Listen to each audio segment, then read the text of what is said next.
సూర్యాపేట జిల్లా కోదాడ పట్టణంలోని బీజేపీ మహిళా నాయకురాలు దేవునూరు లక్ష్మి ఆధ్వర్యంలో నిరుపేద మహిళా కుటుంబానికి సరుకుల్ని పంపిణీ చేశారు. ఈ యొక్క కార్యక్రమానికి ముఖ్య అతిథిగా బీజేపీ రాష్ట్ర మహిళా నాయకురాలు నూనె సులోచన మరియు బీజేపీ రాష్ట్ర నాయకులు పురుషోత్తం పాల్గొని మాట్లాడారు.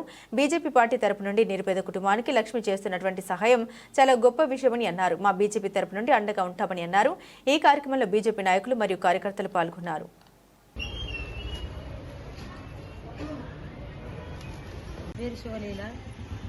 అందరికీ మేడమ్స్కి, అందరికీ సార్కి, అందరికీ నాకు హృదయపూర్వక నమస్కారాలు తెలియజేసుకుని నాకు ఈ ఆర్థిక సాయం చేసినందుకు మరి ఇట్లాంటి పనులు ఎన్నో చేయాలని కోరుకుంటున్నాను. ఈరోజు కోదాడ పట్టణంలో 23వ వార్డులో మహిళా మోర్చా పట్టణ నాయకురాలు దేవునూరు లక్ష్మి గారు మరి వాళ్ళ వార్డులో ఉన్నటువంటి మహిళా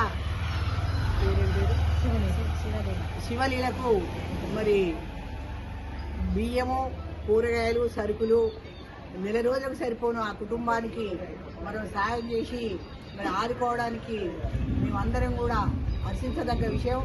ఇలాంటి కార్యక్రమాలు ఎన్నో చేపట్టాలని మరి భగవంతుడి వారికి ఆరోగ్యాలు ఇవ్వాలని చెప్పేసి భారతీయ జనతా పార్టీ పరంగా మేము కోరుకుంటున్నాము.